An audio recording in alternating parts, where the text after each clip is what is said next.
the only time you care about how you look when you win is when you play in a nudist colony. Now, I know that Raymond James Stadium is just a few miles south on Dale Mabry from a couple of places like Caliente, a clothing optional type of resort.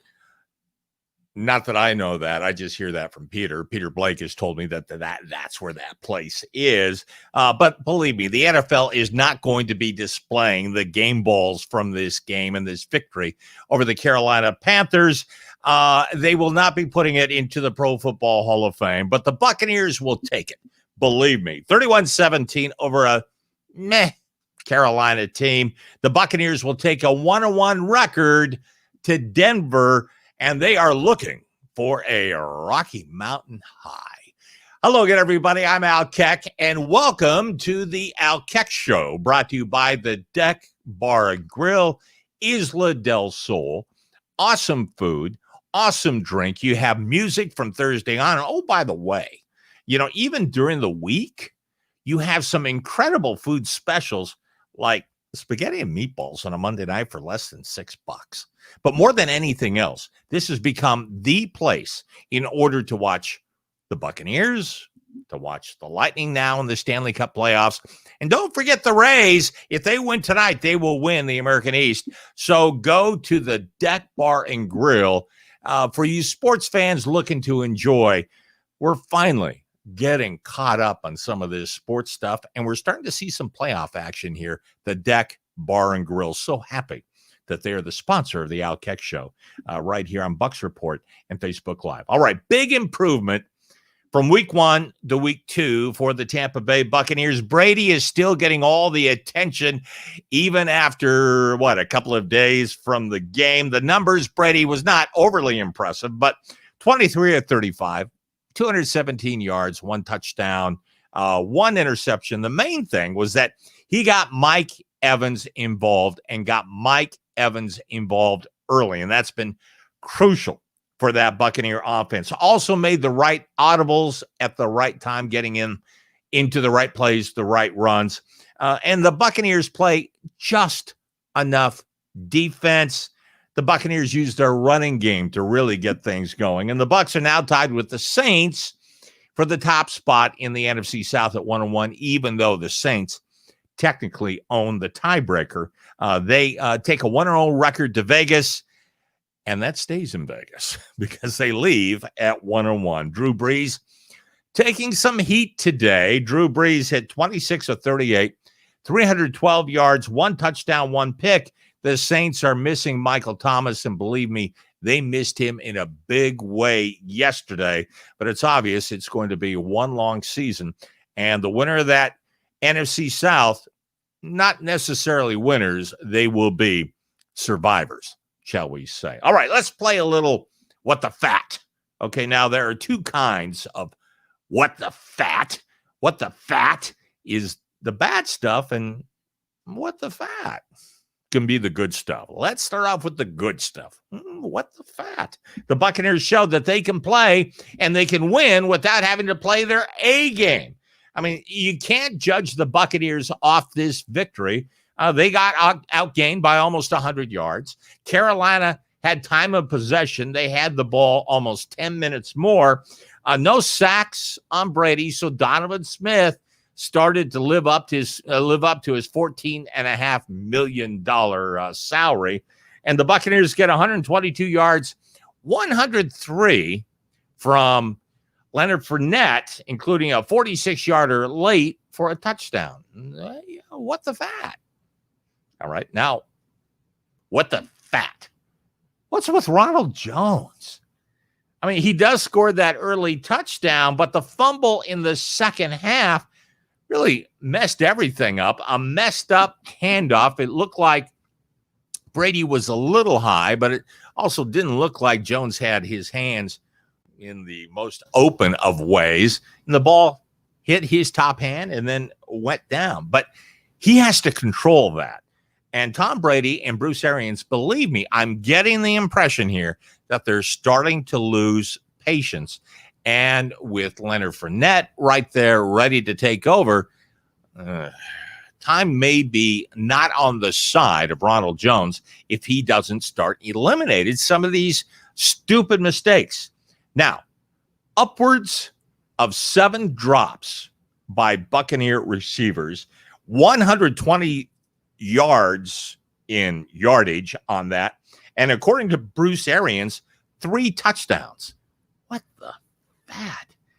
I mean, that's not what Tom Brady expected when he came here. All he heard about were the great weapons that the Buccaneers had. Now, Scotty Miller had a drop that would have been a sure touchdown. LaShawn McCoy had a drop that would have been a sure touchdown. In fact, both of these drops were in the end zone. And then there was a third play where one of the young wide receivers for the Bucs gets hit right in the helmet. You know, if he catches that ball, and I hate starting, a sentence with the word if, but he makes that play, he's in the end zone there. And this game looks like a completely different game. And not that Brady is playing for stats, but right now he's being judged on everything. But can you imagine 4 touchdowns in his second game? That would have been absolutely huge. No catches, only 1 target for Gronk. What the fat?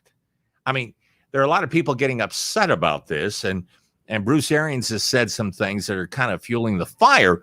But here's my take on this. The Bucs are just looking at some of these early games just to get some wins, and they're kind of holding that Bruce Gronkowski card in their hip pocket for when they really need it. Now, that could be in a few weeks against the Chargers, could be later on down the road against the Packers. But why show everything you have right now? And why show everything you have right now with Gronk as long as he is happy with his role right now, which is doing a whole lot of blocking for this running game. But believe me, Gronk did not come here to be a blocker in the running game. So what the fat? Okay. The Buccaneers are still the major topic on all of the national talk shows. All you have to do is tune them on, and you can see them talk about Tom Brady and the Buccaneers, and it's one of the first things they talk about. And Buccaneer fans have been waiting forever to become relevant. They're finally relevant. I want to bring in one of the best NFL writers on this planet, Jarrett Bell from the USA Today.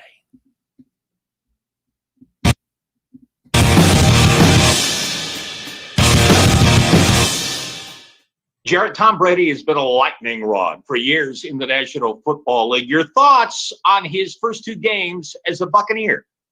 Yeah, it's interesting because I was at the opening game at New Orleans, saw a team that struggled a bit, well, actually throughout much of the game, and it looked like correctable issues. It's talking about timing, the rhythm, being in sync with the entire receiving core, the offensive line protection was spotty.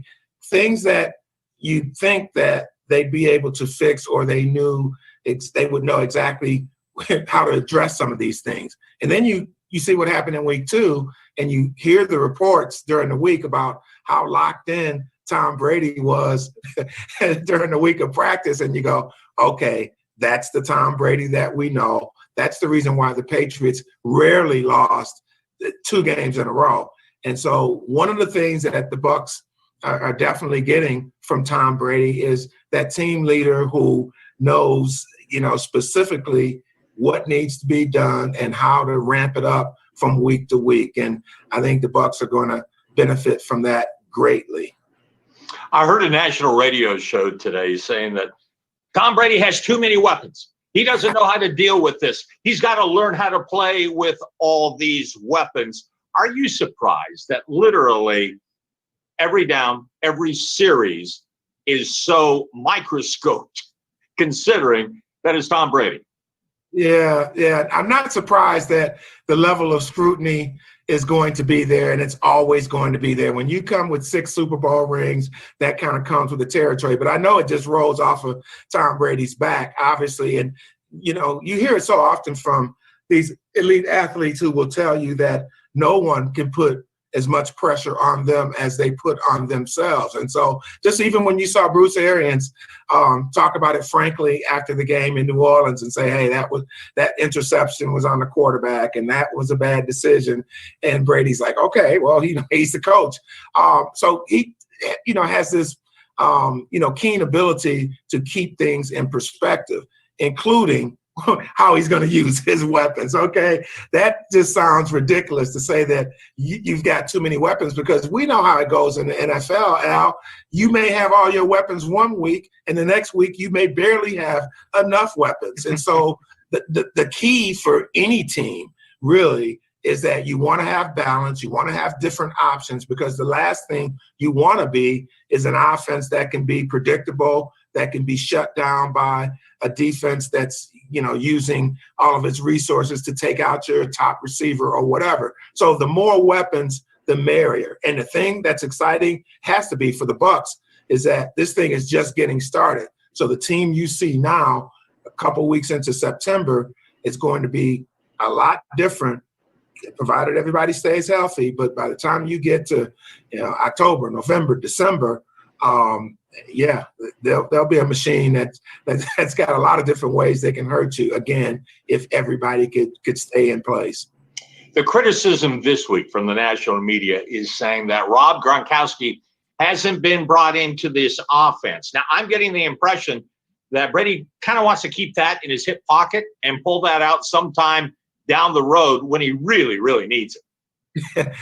Yeah, you always have to have something in your hip pocket, right? And Gronkowski's it's a lot of him to fit into a pocket, but yeah, we get the analogy. But the thing you got to remember about Rob Gronkowski, Tom Brady or not, is that his adjustment in coming to a new team and a new system is compounded by the fact that he didn't play at all last season. So we're talking about a guy who had, so many injury issues that forced him to retire, now trying to get, back on a bicycle, if you will, and regain, all of the timing and the rhythm that he has as a player. So it will take more time, I think, for Rob Gronkowski to be the effective guy that we saw, the same guy, if he ever gets to that level. But the best that Rob Gronkowski can be right now, we've yet to see it. And as this season progresses, we'll see it. Now, nobody knows better than Tom Brady of what Rob Gronkowski can do, and in those specific situations. And when I think about Gronkowski and Brady and their connection, those red zone matchups are just amazing. The Patriots could get close to the goal line. Brady can lob it up there, or run an even more precise pattern than that. And he and Gronkowski just they have to have that sixth sense that can come back once they can both do everything physically as well as they want to, and within the scheme of the offense. But yeah, no doubt that the best that Rob Gronkowski can offer is way out there, or still out there, and Tom Brady, as well as anybody, will be able to define it and to reveal it, unveil it. When you first heard that Tom Brady was going to become a Buccaneer, what did you think? Yeah, they hit the jackpot, right? Because you look at this team and you've seen really great strides under Bruce Arians, and poor Jameis Winston, because the clock ran out on him with the Bucs, especially when Tom Brady is available. But the key thing now is for the Bucs to really kind of get out of their identity and improve to be the type of team that can take advantage of all that Tom Brady has to offer. Now, we know Tom Brady is not the 30-year-old Tom Brady physically, but he's gone from the GQ quarterback to, well, maybe Giselle thinks he's still GQ, I hope. But, he's the sage guru, the guy who has seen everything, every defense, been in so many different situations. And, that experience is amazing for a team. And so when you think about the Bucs and where they were last year with the weapons that they have on offense and the improvements that they've made on defense under Todd Bowles, Brady, you'd see as the missing ingredient, much like Joe Montana years ago. That's the thing that Al, when it happened, I immediately thought about was Montana going to Kansas City after all those years in San Francisco. Now, Montana never won a Super Bowl with Kansas City, but he had them in contention. One year they went to the AFC Championship game, so they were, one win away from the Super Bowl. But, when you look at those couple of years that Montana had in Kansas City, they were better than anything the Chiefs had, up to that point since, Lenny Dawson. So Tom Brady gives Tampa Bay that same energy, that same possibility. Now, it's not going to be easy because you still have to deal with the New Orleans Saints in your division and other teams in the NFC, like the Packers are off to a great start. The Seahawks are off to a great start. And the Rams are even showing signs of being the team they were a couple of years ago. So the competition is there, but there's always competition. But Tampa Bay is definitely in the mix. And this is what you paid for when you lured Tom Brady to Tampa. So much talk last week about Bruce Arians, how he kind of let Tom have it week number 1. Week number 2, he said he was outstanding. Does Tom even care about this after all those years with Belichick? Do you think that even affects him? No, I don't think it really affects him. And I think one of the things that's interesting about what happened in New England with Bill Belichick, yeah, on the outside, and you see Belichick's gruff demeanor in press conferences and whatnot. But, I think the respect that Tom Brady and Bill Belichick had over many years, is undeniable.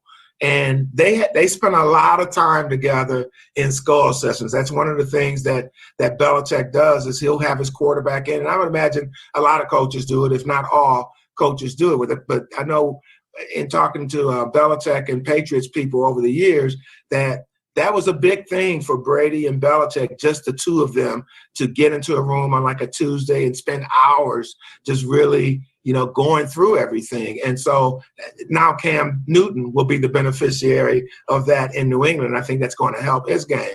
But in terms of Brady and Bruce Arians, I think this has got to be refreshing for Tom Brady in a way, because Bruce Arians is the anti-Belichick. He will say things in press conferences that make headlines and make you go, whoa. And so he did it right off the bat in New Orleans. And I was just kind of laughing at it. Now, I know Tom Brady probably laughed it off as well. And you saw his reaction last week. It's like, well, he's the coach, I'm a player.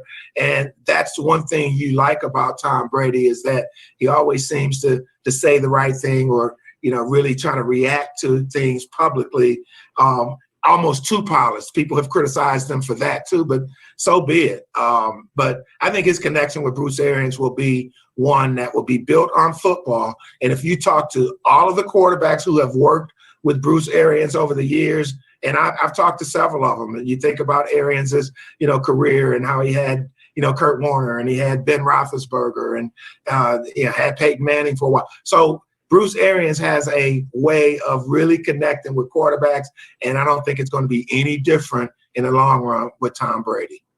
Looking around the league, you saw the Raider opener in Vegas. Raiders are what?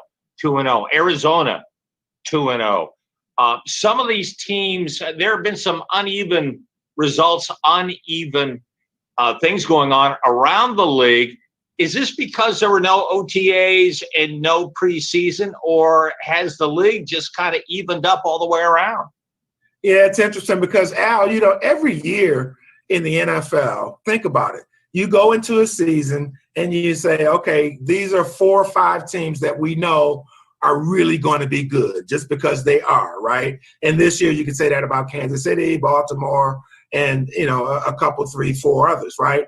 And then you look on the opposite end and you say, oh, yeah, there's 4 or 5 teams that we know are really going to be bad because they're rebuilding or whatever, right? And then you've got like 20 teams in the middle. And for the life of me, Al, you don't really know how it's going to turn out because of injuries, when people get on a hot streak, what players emerge, all of these things. And that's what makes the NFL so exciting. We can talk around December 15th, Al, okay? And there's still going to be about 20 teams, vying for like 8 more playoff spots and stuff like that. And so that's why the ebb and flow of the NFL is just so enticing. So what we've seen this year through just a couple of weeks, the injuries are, a great factor. And that might be the real, swing factor for so many of these teams. When you talk about some of the star players that have gone down already, and injuries and attrition, that's always part of this deal too. And that's why you can never assume just because a team like Kansas City, for example, I'm not just picking on them, but you can never assume that a team is just going to pick it right back up and be the same they were next year. As Bill Belichick has reminded us so often, every year is a different year. So all that to say, who's positioned to really take that leap and really make some noise? And Tampa Bay is one, because you add Tom Brady to what they had. You saw the upswing over the past year, and you could really assume that, this team is going to be, making some noise. But another team is Arizona. So year 2 for Kyler Murray, and they're a strong 2-0.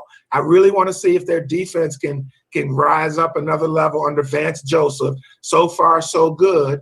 But I think the Cardinals, and then they add DeAndre Hopkins, okay? So you throw him in there with Kyler Murray, and, they're building something. The other team to really have a lot of respect for is Buffalo. Now, they've been in the playoffs the past couple of years under Sean McDermott. He's done a good job of building it up. So now, with Brady out of the AFC East, it's time, Buffalo. If you're ever going to win the AFC East, this is your opportunity. But they have the type of team that I think can get it done. Now, I don't know if they're going to be a deep playoff contender, but there's so much football left to go. But when you look at the foundation of how they've built themselves, that's why you can really be optimistic about their 2-0 start. And like I said, I feel the same thing about Arizona. Some teams like Seattle, I think we knew they were going to be good. Green Bay, we knew that they could be good and take another step. And so far, they're off to a hot start. Final question for you. You talk about the injuries, and no team has been hit with injuries like Denver, Von Miller, the quarterback. You can go right out down the line. They're missing some key people. So today, when the Bucs take on Denver, is this a team that can be like an injured animal ready to attack, or can the Bucs really lay it on them on the road? Yeah, the Bucs probably need to worry more about themselves just in terms of getting on the right foot, because I think, when you just set it up like that and you talk about no Von Miller and then the quarterback Drew Lock, who done some good things in the opener, now he's gone.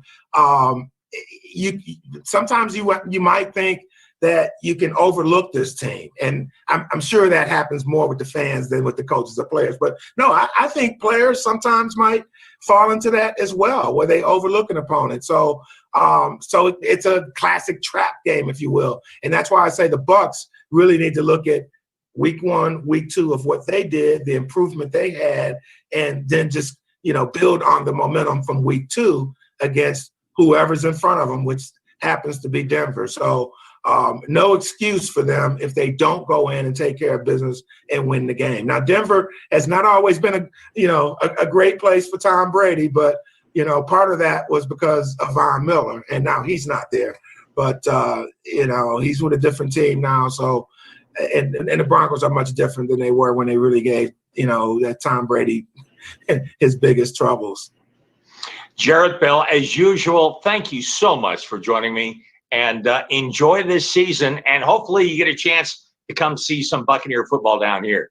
Oh yeah, I'm looking forward to it. When Tom Brady signed, I reached out to the Bucs PR person, and it was kind of like, when's the last time I've been to Tampa? And we were just kind of scratching our heads, like, oh yeah, it's been a minute, but yeah, excited for the Bucs and Tom Brady. So we'll see how it flows.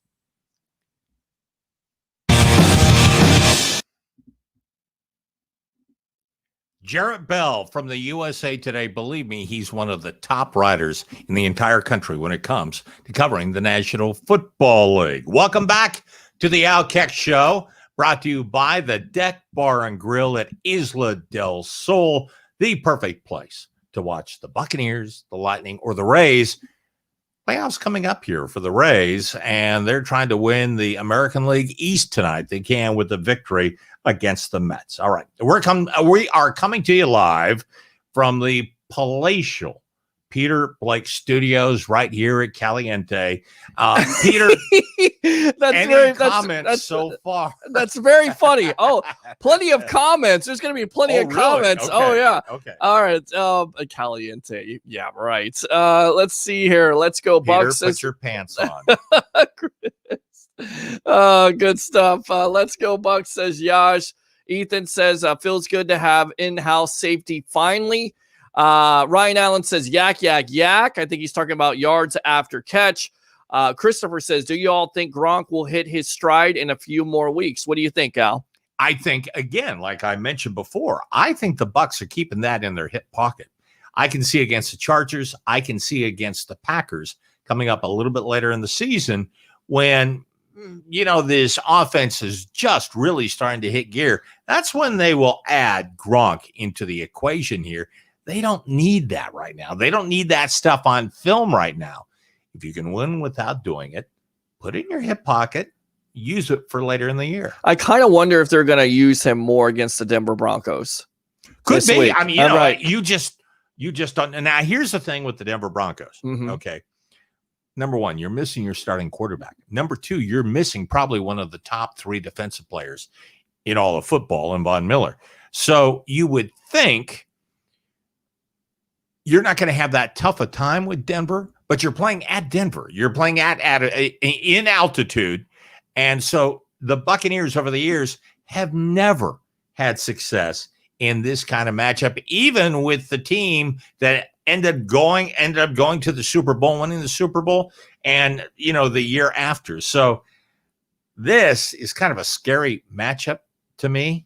You would think common sense says the Bucs should win in a blowout, but I have seen history, and the Bucs over the years have not played well in a matchup like this. And of course, against a backup quarterback, that's always been the bugaboo of this defense. The Bucs have never done anything with a backup quarterback. All right, let's go back out to the comments. He'll show up eventually. I think he's covering for Donovan Smith's club-footed ineptitude, says Matt Colson. That's great, Matt. Good stuff. Flea Flicker should have been a touchdown too, says Joe. Matt, Shady McCoy got his right in the hands on his got hit right in the hands on the drop. Should have made him reach for it, I guess. Christopher says, pound LF, which would be Leonard Fournette. Go play action off of that. Matt, I think if Fournette has another great game like this one, Rojo will be riding the pine. Agree with that, or are they going to save him also? If you want to see, what we saw with that Carolina victory, if you want a blueprint on what the Bucs want to do, this is it. Mm-hmm. Ride that passing game early on, get some big plays, roll up a big score, and and lead at halftime. And Brady does his thing in the first half, and then just try to survive that third quarter and let your defense, just kind of keep them out of the end zone, or let this defense allow the opposing team. If you got a 21-point lead, just bend, don't break. Don't give up big plays. Don't make mistakes. And then in the fourth quarter, then you're just going to pound Leonard Fournette because no one wants to tackle Leonard Fournette. You're just going to keep that clock going. So this was, I think, the perfect blueprint of what the Buccaneers would like to do. Whether or not they can pull that off, that's going to be another thing. More from the Keckers here. Man, I hope the wide receiver room dreams of the jugs machine. And that's what Ethan is saying. Brady was 1 of 5 with play action. Matt says Bucs need to change their identity to get the most from Brady. Truer words have been spoken. Matt Colson says CA. Cam Newton played very well last Sunday. He had a great effort and a loss, but he looked good.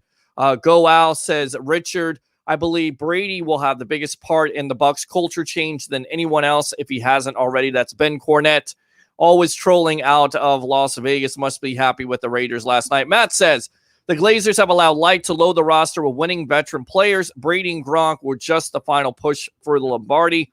Ben says, Matt Colson, I'll say Brady has a chance to put this over the top. Let's be honest, though. Arians is the real GM of this team. He's made Light look smarter, and then he actually is. He's drafting better because he's listening to Arians. And to a degree, Todd Bowles on what they need. Before Arians arrived, Light, I believe, didn't make enough of an effort to listen to his coaching staff and scouts. Arians has made sure to make Light listen and learn. I actually think the opposite. I think he listened too much to his coaching staff. With a Lovie Smith and a Dirk Cutter, he got those type of players, and maybe that's the reason why those players didn't necessarily work out. Well, the main thing is that it's coming into the season. It's working right now. And this team has plenty of talent. Now, what can they do with this talent? And what can they do with Tom Brady to make him better and make this roster even better and go from here? Again, 1-1. They're able to win without their best effort, which is good news. Now you go to Denver.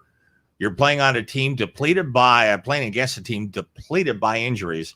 Now you do what San Francisco did a year ago. San Francisco came in here in the opener and beat the Buccaneers. Not a whole lot of people expected them to go on to the Super Bowl. Not a whole lot of people actually expected them to win the game here, but they did. And after that, they beat every team they were supposed to beat. I think they were 8-0 at one time.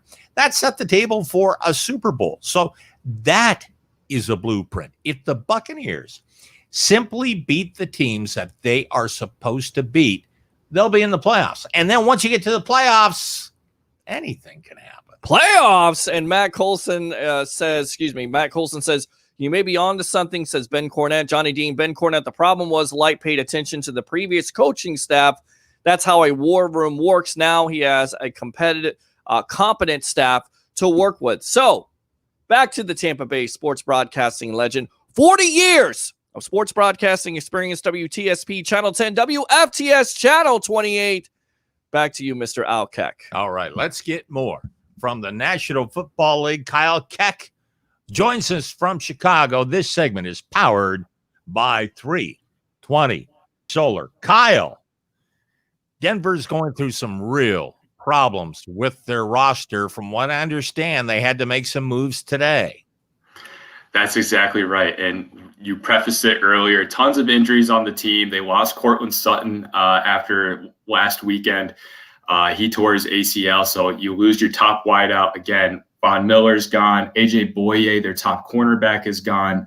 They're riddled with injuries, and then you lose Drew Lock. So the Broncos today agreed to a one-year deal with former Jacksonville Jaguar quarterback Blake Bortles, who was with the Rams last year, didn't get a whole lot of tick. He was behind Jared Goff last year, but the Broncos bringing in Bortles, who in 2017 led the Jags to an AFC Championship game against none other than Tom Brady. Bortles supposedly was going to sign with the Broncos last year before he signed with the Rams, but ended up going with the Rams instead. So he has a prior relationship with the Broncos and John Elway there. I think that it was a seamless transition for them to make to bring him in. But again, Bortles against Brady all time, he's 1-2 against Brady. We don't know if Bortles is going to play in this game or not. It's short notice for a quarterback to come in on just 1 week of practice with the team. But whether Bortles plays or whether it is Jeff Driscoll, you prefaced it earlier, Bucs are historically terrible against backup quarterbacks. In the last 5 years, the Buccaneers are 5-6 against backup quarterbacks. One of those losses being in 2016 at Denver. Paxton Lynch came in for the injured Trevor Siemian and led the Broncos to a W. I'll be honest with you. I don't feel comfortable with this matchup. I just don't. Denver's missing one of the top defensive players in all of football. They're missing their starting quarterback, and they're missing their top wide receiver. So you would think it all adds up to an easy win. But as you mentioned, 5-6 against backup quarterbacks, successful franchises don't do that stuff. You look at San Francisco again a year ago. That's what I'm talking about. You beat the teams you're supposed to beat. And if the Bucs can't do that, forget the playoffs. Forget everything. They've got to go to Denver and get a win this week. This could be a dangerous trap game. Absolutely. And we talked about earlier, Brady, not the best in Denver in recent years, again, because of some of those Denver defenses he recently had to play against when they had, the defense at the top of the league. But there is one player last year who's now in the Buccaneers that was dangerously good at Denver, and that's our Leonard Fournette. Last year at Denver, 225 rushing yards he had there. So if there's one guy who knows how to have success at the Mile High Stadium, it's Leonard Fournette. And I think that is the guy that's going to have to be, the premier offensive weapon that's going to have to get going in order to beat this defense and the Denver Broncos specifically in this matchup. Well, believe me, Denver knows about Leonard Fournette, and believe me, the Buccaneers know as well. And they would love to, again, have a blueprint like they did against Carolina, jump out to that early lead, try to pick up some big plays with that passing game. And then in the second half, just pound Leonard Fournette. There you go. Yep. Simple as that. Hopefully they can get it done. Moving on, NFC East, the Giants, they lost Saquon Barkley, torn ACL. You hate to see it with a guy like that. Someone that's so fun to watch, as a running back. He's been incredible in his last 2 seasons. Again, he's been banged up the last 2 years. It's hard to see him tear his ACL. But with him being out, the Giants bring in Devontae Freeman, officially signed him as a free agent, 1 year worth $3 million. Freeman joins the Giants, the running back group that will now have him, Dion Lewis, and Wayne Gallman. Freeman, it was reported he turned down more money from other teams, but he liked the situation that he could have there in the Giants. I know it was reported last weekend during week 2, he was in Philly the entire time meeting with the Eagles. And then today he met with the Giants and he left with a deal, one year, $3 million deal. So safe to say the Giants bring in a solid running back to replace Barkley, but things still do not look great for the Giants going into the rest of the season. Well, he ain't Barkley, but by the same token, he's a guy that could do some damage in that job and could be setting himself up for a contract from here, because if he has a decent season and even sniffs 1,000 yards, which he's going to get enough carries with the Giants to where he could put up some yards. If he can pull that off, that will set him up for a decent contract. Absolutely. And Barkley wasn't the only one that got injured last week. There were tons of terrible injuries around the league. Christian McCaffrey, we saw it in the Bucs game. He's out multiple weeks with a bad ankle injury. And one of the teams that got hit the worst, we talk about the Broncos and their terrible injuries.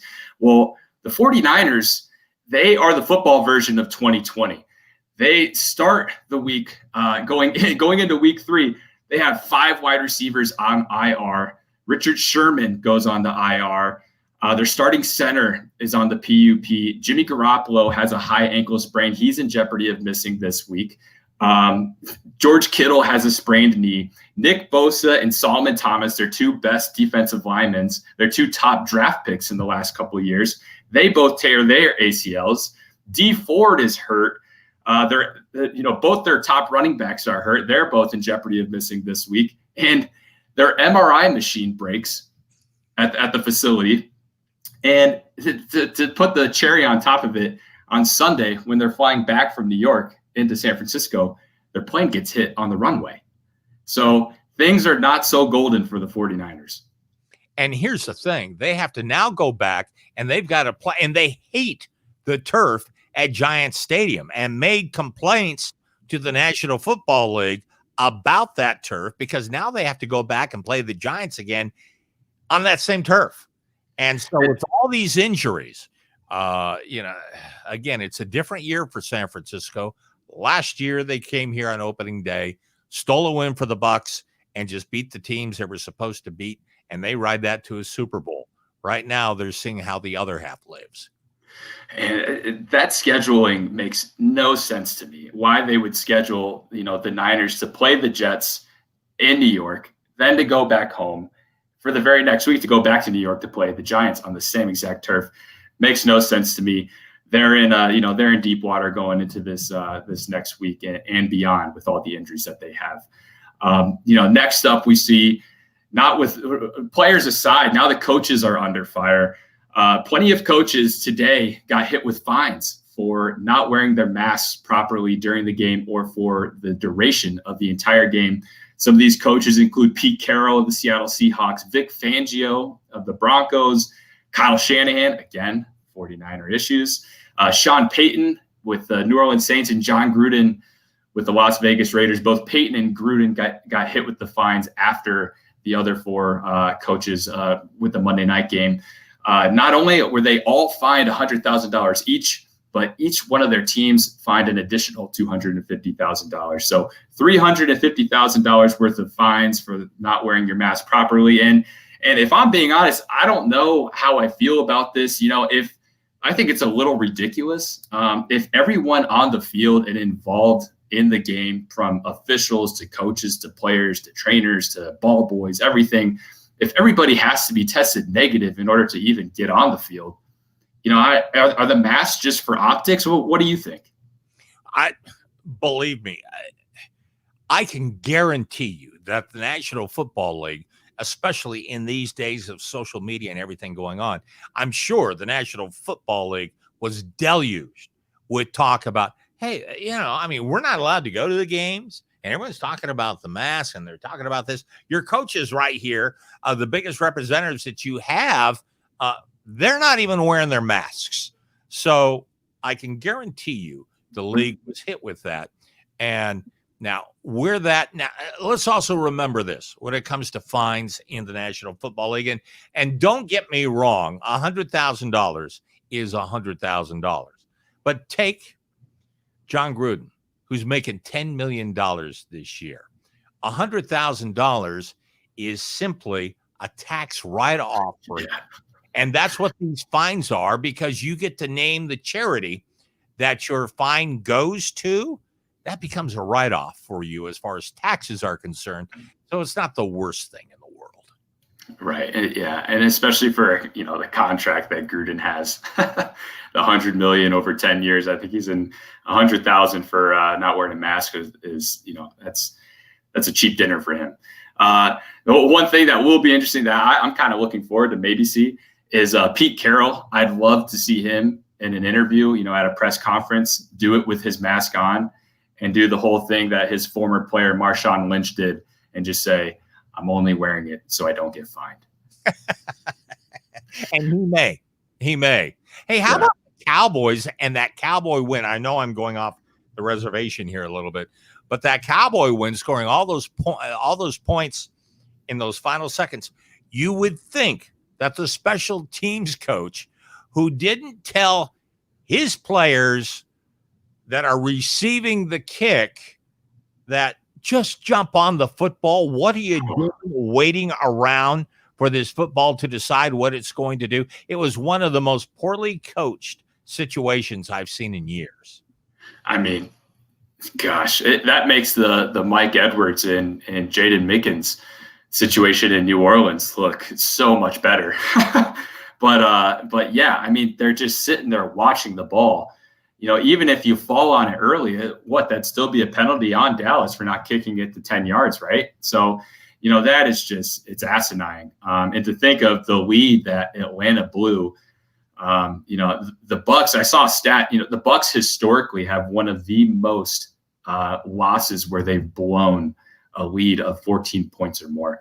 And the Falcons, my gosh, they've got to be up there because they did it in the Super Bowl against New England, and to do it again against Dallas, they've scored so many points, and it'll be interesting to see what the Falcons do going forward and what the season will look like for them, because going into the season, they had all the same recipes that same hype as the Bucs did in terms of what their offensive firepower would be, bringing in Todd Gurley and having Julio Jones on one side and Calvin Ridley on the other, and they add Hayden Hurst, who had a great game last week. It'll be interesting to see what they do going forward, because again, they have all the offensive firepower. They sure as heck can put points on the board, but it'll be interesting to see what their defense can do in special teams going forward. But Dallas squeaks away. They're 1-1 in the NFC East. They lead. They're the only team that's won a game in the conference there, or in the division in the NFC East. How about some of the other things you have going on? Do you have any would you rathers coming up? Yeah, so let's move forward to Would You Rather, powered by 320 Solar. First one we've got up. So speaking of division standings, the Bucs and the Saints are now tied for first in the NFC South. The Saints lose last night to the Las Vegas Raiders, and boy, did the Raiders look good. So looking at the Saints and the Bucs right now, they're both 1-1. both in the same conference or same division, obviously, and people are saying it's between those two to win that division. Who would you rather be? Would you rather be the Saints right now, or would you rather be the Bucs going forward until they play each other in Week 8? Well, I'm one of those that says I don't care if the Buccaneers lose their 2 games during the regular season to the Saints, because there may be a chance that they would then play the Saints in the playoffs. And after 2 losses to the Saints during the regular season, I would like their chances against the Saints in the playoffs. So, that matchup, and I've just never been a Saints fan. And I believe that Drew Brees, while I have all the respect in the world for Drew Brees, if we've seen anything over the last couple of seasons, he has his moments where, he has his downs as many as he has his ups. He threw for less than 200 yards against the Bucs, and he didn't exactly light it up against the Raiders. So, I don't care if the Bucs lose those 2 games to the Saints as long as they make the playoffs. And if I am the Tampa Bay Buccaneers, while winning the division would be so nice, I would just try to get the best record I possibly can. So you just get into the playoffs and see what happens. You just need to make the playoffs in the National Football League. And this has been such a crazy year, such an incredibly crazy year, that if you can just get in and you get hot, and you never know who you're going to face, there could be injuries, there could be weather issues, whatever it is. Once you get in, then anything can go. Yeah, I would agree in that the sense, you just want to see the Bucs, even if they lose to the Saints, if they get swept in the regular season and they face them in the playoffs, if they make the playoffs, in any sport, it's hard to beat a team 3 times in one season. And so I too would like my chances with the Bucs against the Saints if they were to meet in the playoffs and lose both games in the regular season. But I do want to give both teams schedules going forward until they meet each other in Week 8. And the Bucs play at Denver this week. And we talked about, it's not as easy of a game as people are seeming it to be. And when I'm looking at the schedule leading up to Week 8, this game is not just a must win. It's a can't lose, because the Bucs go at Denver, and then they go the Chargers at home, which the Chargers, they went to overtime with the Chiefs with Justin Herbert. That's a tough game. Then you play on a shortened week. You're at Chicago on Thursday Night Football. Chicago's 2-0. That ain't going to be an easy game. Then you got Green Bay at home, who's 2-0. Aaron Rodgers looks better than ever.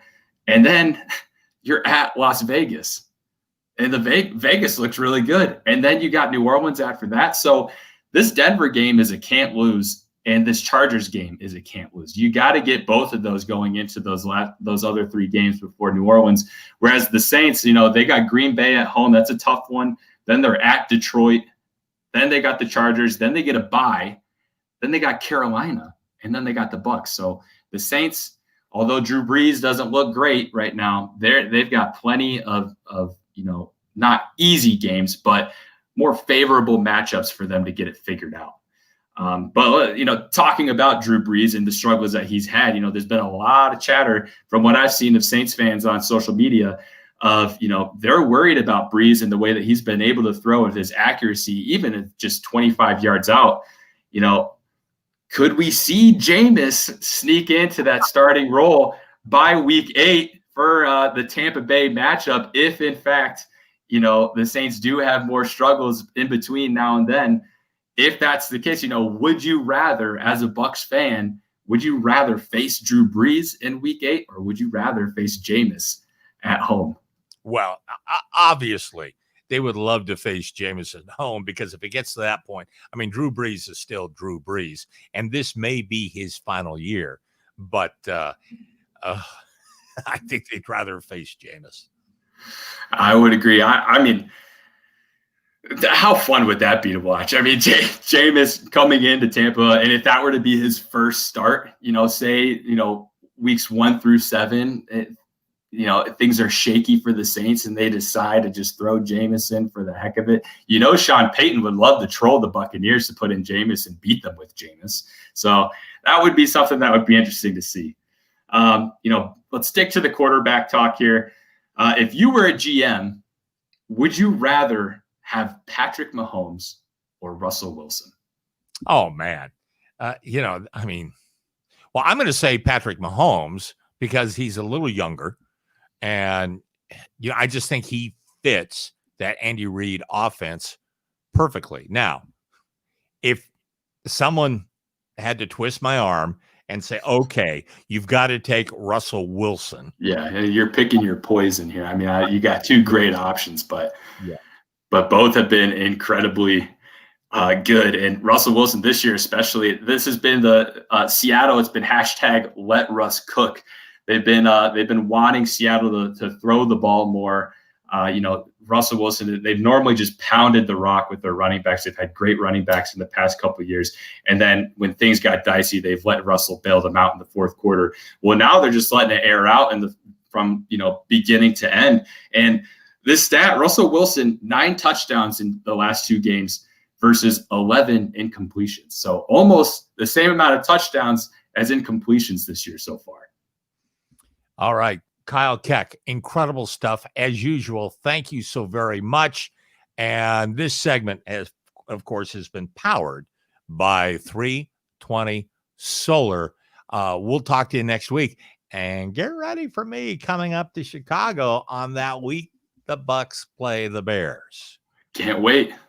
All right. Me as well. Kyle Keck, thank you as usual. Talk to you next week.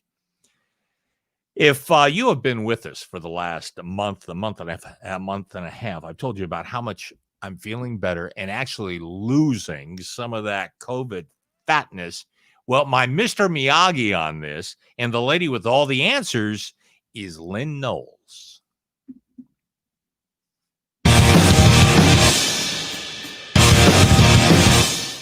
Again, I feel so much better. My clothes are fitting better. And the lady with all the info is Lynn Knowles. And Lynn, 2 things you told me when I signed up for this. You said, number 1, everyone's different. And number 2, just watch your carbs. So I have to admit to you, this has not been a restrictive diet for me. I'm simply watching my carbs. That's my diet. I've dropped about 12 pounds. My clothes are fitting better. So I'm highly impressed. Oh my gosh, 12 pounds. I just got goosebumps, Al. That's awesome. That's awesome. You're right. It's not restrictive. It's diet independent. And I did tell you that. And I remember you kind of looked at me and went, kind of like, I'll believe it when I see it, Lynn. Well, now you can say you believe it, right?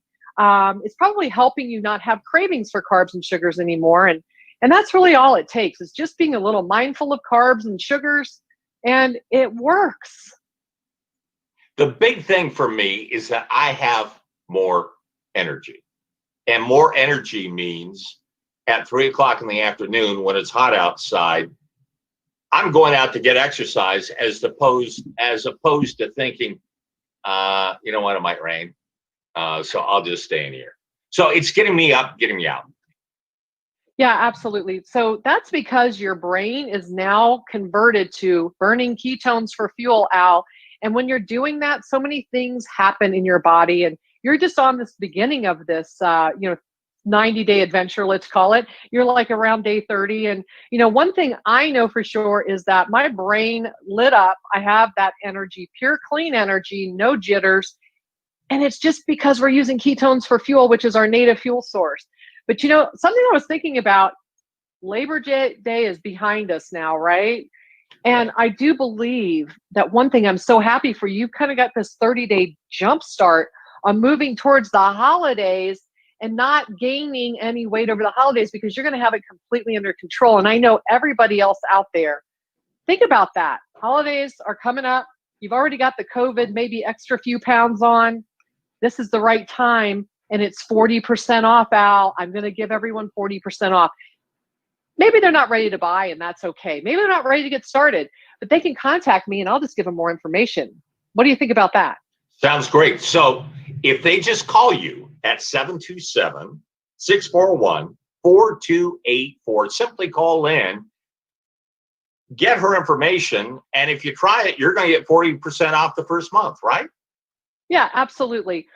They can call me at that number. They can text me, whatever's more convenient, 727-641-4284. And remember, Al Keck, you can text that name to me. I'll know exactly where you're coming from, and we can talk about it then. There's just so much to explain, Alan, and I'm just so happy for you. 12 pounds, high five, my friend. That's amazing, and I know you're feeling great, and it makes me feel great that you're feeling great. And the people around me are noticing. So, and that's the main thing. Okay, again, text my name, Al Keck, to 727-641-4284. Lynn knows. As usual, Lynn knows.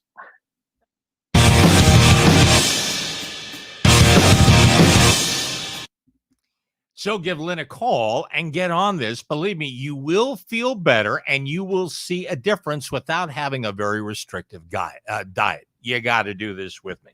All right, love to close every broadcast with the story from my 40 years in sports broadcasting around the country. And in the Bucs Super Bowl run here in Tampa, I did a pregame, halftime, and a postgame show on the Bucs radio broadcasts, made for long days, especially doing the TV stuff, but it was so worth it. And I loved doing the stuff. Well, like everybody, between some of the action on some of these games, I would check my fantasy team.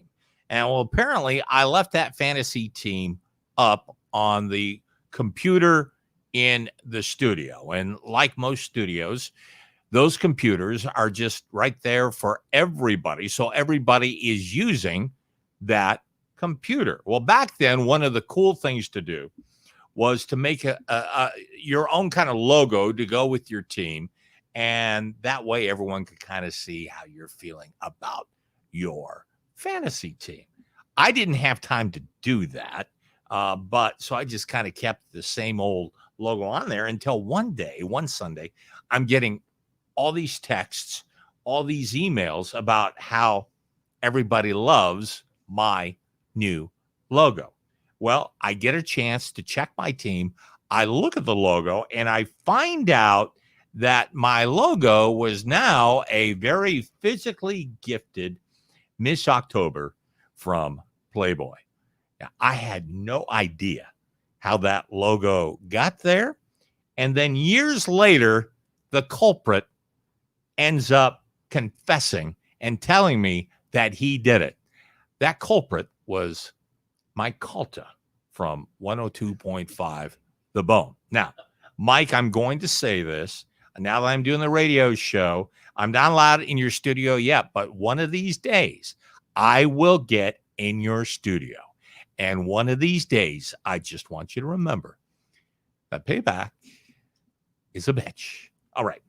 I want to thank Jarrett Bell from the USA Today. I want to thank Kyle Keck, Lynn Knowles, as usual, my producer, Peter Blake, here at Caliente, the Deck Bar and Grill at Isla del Sol, 320 Solar, Keith Larson, and the Bucs Report. And a reminder, join me Sunday morning, 10 o'clock on 105 The Bone as we get you ready for the Bucs game this week. It'll be getting ready against the Denver Broncos. Until then, I'm Al Keck. Stay safe and stay healthy.